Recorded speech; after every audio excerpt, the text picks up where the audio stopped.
Hello. Let that focus for a second. Alright, there we are. Hello, welcome back to Food Entertainment. For my third installment of the Horror Film Festival of 2021. And now we will be reviewing 1932's The Mummy. This is a limited edition steelbook from a few years back at Best Buy. Alright. Well, The Mummy. First, I'll read the synopsis on the back. Makes it easier for me to do it that way instead of telling you to plot my own words. The Mummy features horror icon Boris Karloff in a legendary performance.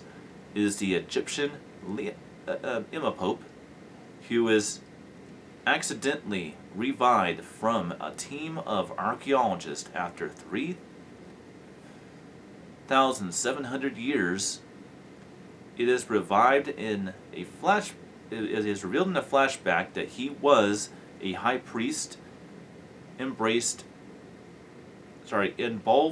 alive for trying to revive the woman he loved. After he has been sacrificed, alive again, he sets out on a obscure and deadly quest to find his lost love, featuring groundbreaking makeup effects by Jack Pierce, an artful direction of Carl Floyd to achieve a mysterious atmosphere. This terrifying classic inspired countless sequels, spoofs, and spin-offs that continue to fuel the legacy of the monster to this day. Well, we all seen this movie. Now, it doesn't give too much away of the movie, but if you have seen the Brendan Fraser trilogy, The Mummy, Mummy Returns, and The Mummy, Tomb of the Dragon Emperor, this is pretty much the film in which that's a remake of is this movie. So basically the same plot. Boris Karloff, in my opinion, in this film has a lot more to do. This is his first time playing a Universal monster where he has dialogue and actually speaks and does things, and much more interactive. Now, interesting enough, the makeup that they used on Boris Karloff to make him look like he was kind of reanimated completely, but also still had like that mummy-like look to him,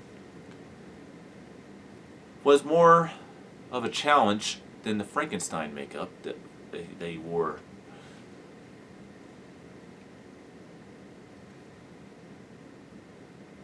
Oh, I didn't notice this. There's actually a signature from Karloff at the very bottom of this. That's cool. It was on all of these, actually. That's nice. This has always kind of been an odd duck for me. But upon watching it this time, theatrically in my own cinema, I can help to actually give this film another chance. This happens from time to time. And I would say that now that I've seen this film theatrically, I can very much say I actually have a lot more respect for this movie now. It actually does have value to me now. Is it still inferior to most of the other Universal monster films of the 30s through the 50s? Yes, I would say. It definitely isn't the odd duck one out of them. At least to me. Now I know that all opinions are subjective. This Universal monster might be your favorite one of them. It's just not mine. Well, released in 1932. The film is not rated. This is 1 hour and 14 minutes long. Like the previous two films, it is in 1.33.1 full frame. And is in a DTS HDMA equivalent of the original mono tracks the film had during its theatrical release back in the 30s.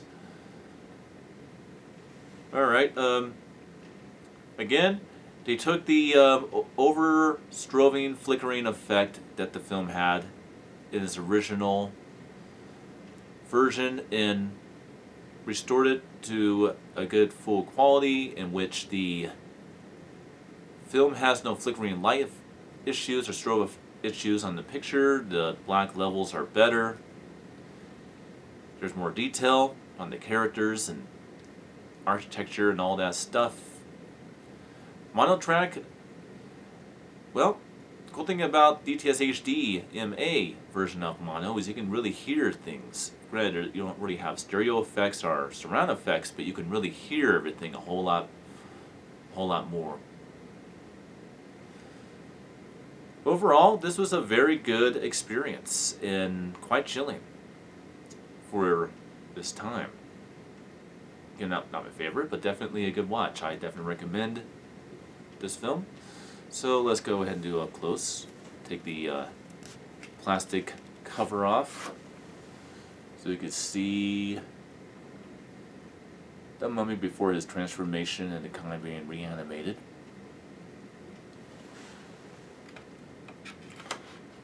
Also, might add the visual effects in this movie are pretty good. Now, that's all there's to say about 1932's The Mummy. So I will be back next with my review of The Invisible Man from 1933. Until then.